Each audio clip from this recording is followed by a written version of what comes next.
안녕하세요. JT2 애프터 이펙트 기초 강좌를 시작하겠습니다.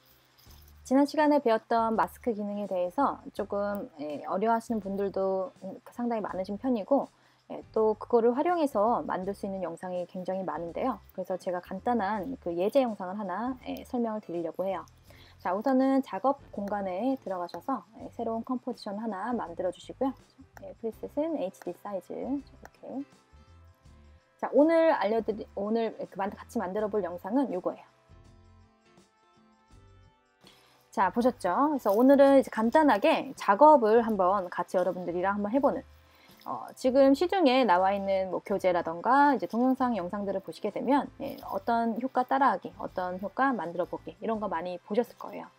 근데 제가 보통 제 지금 한 5-6개 만들어 둔 동영상 강의에서는 어떠한 예제를 따라하는 내용은 없었죠. 그래서 제 강의는 제가 현장에서 수업도 하지만 어떠한 효과를 따라하는 거는 어렵지가 않아요. 여러분들이 동영상 강의 혹은 책의 예제를 따라 하시면 어렵지 않은데, 여러분들이 개인 작업을, 이제 내 작업을 하시게 되면 거기에서 조금 이제 문제가 생겨요. 따라하는 건 어렵지 않았는데 내가 따라하면서 배웠던 기술을 내 작업에 활용하는 게 쉽지가 않죠. 그래서 여러분들이 예제를 어느 정도 따라해 보신 후에는 이제 여러분들이 만드시고 싶은 어떤 이미지 혹은 영상들을 좀 서칭을 하셔서 그런 것들을 이제 조금씩 모작을 해보시면서 조금 더 기술을 연마하시고, 그리고 나서 내가 만들고 싶은 이미지들을 간단하게 스케치한다던가 내용을 글로 정리해서 그런 것들을 한 번씩 만들어 보시면서 아끼시는 거는 질문을 해주시는 게 좀 더 좋을 것 같아요. 자, 우선은 방금 전에 보셨던 영상 한번 만들어 볼 건데요. 타이포 모션이라고 해서 많이 볼 수 있는 그 내용 중에 간단한 한 일부분만 갖고 왔는데요. 우선 단어를 한번 써보도록 하겠습니다.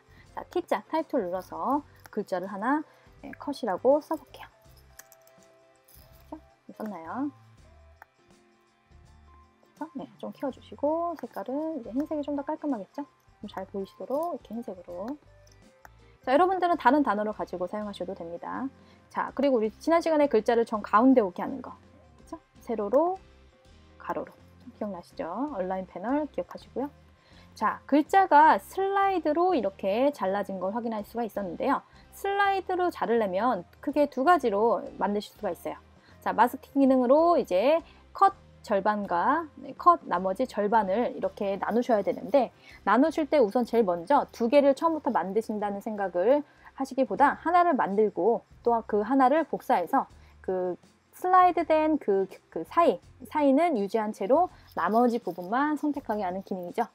자, 우선은 도형 툴로, 여러분들이 펜 툴이 좀 어려우신 분들은 도형 툴을 이용해서 이렇게 드래그, 그리고 다시 레이어 선택 지금 안 했죠. 레이어 선택해 주시고 도형 툴 이렇게 드래그 하시게 되면 이렇게 직선으로 잘라지는 거 확인할 수가 있는데, 이때 선택 툴 선택해 주시고, 지난 시간에 제가 알려드린 그 점과 선 선택 기억나시죠? 자, 이번에는 선이나 점 부분을 빠르게 왼쪽 마우스 따닥 이제 2번 눌러주시게 되면 이렇게 전체 선택이 되고요. 그러면 이제 마스크의 패스 영역을 여러분들이 이렇게 로테이션, 이렇게 회전하시게 되면, 자, 가운데 슬라이드 단 부분 아주 손쉽게 만들 수가 있죠. 그렇죠? 자, 나는 펜툴, 포토샵이나 일러스트를 좀 써봤다 하시는 분들은 펜툴을 선택해서, 펜툴은 도형 툴이 만들어진 내용들이라면 펜툴은 내가 점과 선을 직접 클릭 드래그 해서 직접 만드는 기능이에요. 그래서 펜툴, 점을 한번 클릭, 저 왼쪽 마우스 클릭해 주시고 밑으로 점 한번 클릭. 그렇죠? 자, 그리고 왼쪽, 위쪽, 마지막 점과 점이 만났을 때 저 펜툴 옆에 동그라미가 뜨게 되면 마지막 점과 시작점을 이제 이어서 이 패스, 즉 이 패스를 이제 끝내겠다는 거예요. 이제 끝내서 하나의 도형으로 만든다는 뜻이죠. 자, 그렇게 되면 이제 어떤 공간이 생기면서 나머지는 보이지 않는, 즉 마스크 패스 영역이 이제 만들어지는 거죠. 괜찮나요? 이 펜툴에 대한 내용은 제가 나중에 이제 포토샵 강의를 할 때 아주 자세하게 한번 다룰 예정이에요. 그래서 우선은 간단하게 이 정도만 하고요. 선택 툴로 바꿔줘. 자, 그래서 도형이나 펜툴을 이용해서 내가 원하는 부분을 이제 절반을 이렇게 나누고요. 그렇죠? 나누고. 자, 요 반대 부분, 나머지 U와 T가 있는 부분도 필요하죠. 자, 요거는 어떻게 하냐? 자, 요 내용은 제가 안 했던 것 같아요. 레이어에 대한 이제 편집 기능. 자, 레이어는 하나 복사해서 또 하나 같은 레이어를 복제할 수가 있는데요. 여러분들이 많이 알고 계시는 컨트롤 C, 컨트롤 V도 있고요. 그렇죠? 이렇게 V도 있고요.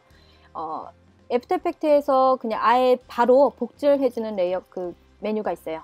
상단에 올라가시면 레이어를 선택한 상태에서 에디트에 듀플리케이트. 듀플리케이트는 복제예요. 그래서 복제 컨트롤 D 혹은 커맨드 D를 눌러주시게 되면 이렇게 컨트롤 C 복사하고 붙여넣기가 아니라 그냥 바로 복제되는 개념으로 레이어가 하나가 추가가 되죠. 자, 그러면 이제 반대편 U와 T가 필요하기 때문에 이 부분과 이 부분을 선택해서 이렇게 반대로 올려주시면 어때요? 그죠? 이제 하나의 단어처럼 보이는 레이어가 완성이 됐네요. 자, 그냥 이 이미지만 컴포지션 화면만 보시게 되면 하나의 단어를 써놓은 것 같지만 실제로 어때요? 자, 요 레이어 하나, 요 레이어 하나, 즉 두 개로 나눠진 영역이라는 거 확인할 수가 있네요. 그죠? 자, 또 하나의 방법이 있어요. 다시 한번 지우고 이렇게 하나 만들어 놓은 거를 컨트롤 D 혹은 커맨드 D, 에디트의 듀플리케이트로 하나 복제를 해주시고요. 자, 마스크 항목 M 눌러서 들어가 보시면 요 옆에 제가 설명 안 한 부분이 있는데요. 요 인버트라는 항목 보이시나요? 인버트, 인버스 뭐 이런 용어들이 나오면 반전, 반대되는 영역을 선택해주는 내용이에요. 이 부분을 체크해 주시면 어때요? 그죠? 자, 패스는 여기에 있지만 내가 보고 싶은 부분을 여기라고 설정을 했지만 그 선택한 부분의 반대 부분을 보여달라는 뜻이에요. 자, 이 레이어만 선택해서 한번 보면 이렇게 되어 있는 거죠. 자, 패스는 내가 원하는 부분에 있지만 인버트를 체크하니까 그 패스의 영역에 제외되는 나머지 부분을 보여달라. 이 항목 하나 또 기억해 주시면 되겠죠. 자, 초반 단계에서 이렇게 내 패스의 영역과 반대되는 부분이 선택이 되면 나중에 애니메이션 할 때 좀 헷갈리실 수도 있어요. 그러신 분들은 아까 제가 처음에 했던 내용처럼 컨트롤 D 해서 요 점 클릭, 시프트 더하기 요 점 클릭 이렇게 드래그 해도 되고요. 이렇게 드래그, 그렇죠? 드래그, 시프트 하고 이렇게 반대로 돌려주시면 됩니다.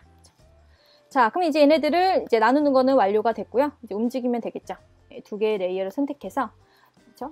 헷갈리니까 요 레이어는 엔터 쳐서 얘는 왼쪽, 레프트, 이 레이어는 오른쪽. 그래서 이름을 바꿔서 여러분들 좀 알기 쉽게 해놓을게요. 자, 왼쪽 먼저, 오른쪽 먼저 같이 선택해서 밑으로 떨어지는 애니메이션이었죠. 그래서 P, 위치 이동 선택하신 후에 클릭. 원래는 하나처럼 보였는데 어때요? 1초쯤 됐을 때 떨어지죠. 밑으로. 자, 그러면 이 두 번째 수치를 키워주셔도 되고요. 자, 혹은 레이어를 선택해서 밑으로 이렇게 내려주셔도 되겠죠. 됐나요? 자, 지금은 어때요? 그냥 쓱 천천히 떨어지죠. 우리가 원하는 거는 조금 더 스피디하게 그리고 조금 더 리듬감 있게. 자, 처음에는 같이 있어야 되기 때문에 저는 0초에 있는 이 키프레임은 살짝 한 5프레임 정도 뒤로 미루고요. 그렇죠? 그러면 처음에는 좀 어느 정도 같이 있다가 이렇게 떨어지는 거죠. 네, 같이 떨어질 때 좀 빠르게 키프레임도 이렇게 이동해 봤어요. 자, 근데 오른쪽에 있는 글자가 좀 더 나중에 떨어지죠. 네, 그러면 이 두 개만 이렇게 드래그 키프레임을 선택해서 살짝 오른쪽으로 이렇게 밀어주시면 자, 이렇게 하나하나 떨어지는 거 확인할 수가 있죠. 자, 이렇게 떨어질 때 조금 더 디테일함을 넣어주시고 싶으신 분들은 저 같은 경우는 이 단어에 약간 무게감이 느껴지게 좀 넣어주고 싶었어요. 조금 더 리듬감을 넣어주기 위해.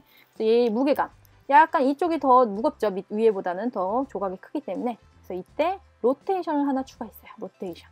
자, 얘를 클릭한 상태에서 우리 지난 시간에 Shift 더하기 로테이션 항목 추가해 볼게요. 로테이션 R. 됐나요? 자, 클릭해 주시고 떨어질 때 약간 기울어지는 거예요. 머리가 무거운 쪽으로. 그렇죠? 좀 보이게. 그러면 살짝 오른쪽으로 이렇게. 그렇죠? 네, 여기가 좀 더 무거우니까요. 그렇죠? 네. 자, 그리고 요 키프레임을 뒤로 좀 맞춰서 넣어주시면 떨어질 때 밑으로 떨어지는 동작과 이렇게 기울어지는 동작이 같이 진행되면서 조금 더 그럴듯하게. 그렇죠? 네. 자, 얘도 마찬가지로 그 두 번째 오른쪽 컷 라이트라고 되어 있는 이 오른쪽도 Shift R 눌러서 로테이션 열어주시고 클릭. 그렇죠?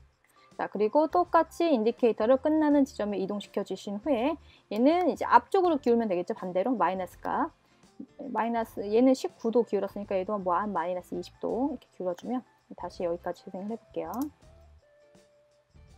자, 이렇게 떨어지게 되는 거죠. 그렇죠? 네. 조금 더 속도감 있으면 좋을 것 같아서 속도를 조금 더 이 간격을 좀 더 줄여볼게요.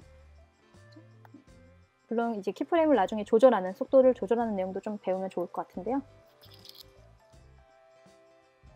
다시 한번 있는데 나중에 이제 출력하게 되면 조금 더 나을 것 같아요. 자, 여기까지 간단하게 지난 시간에 배웠던 마스크와 트랜스폼을 이용해서 예제를 하나 만들어 봤는데요. 제가 올려놓은 예제도 한번 추가로 연습해 보시고 좀 질문이 있으신 분들은 밑에 댓글로 남겨주시길 바랍니다. 자, 그럼 여기까지 오늘은 진행하도록 하겠습니다. 감사합니다.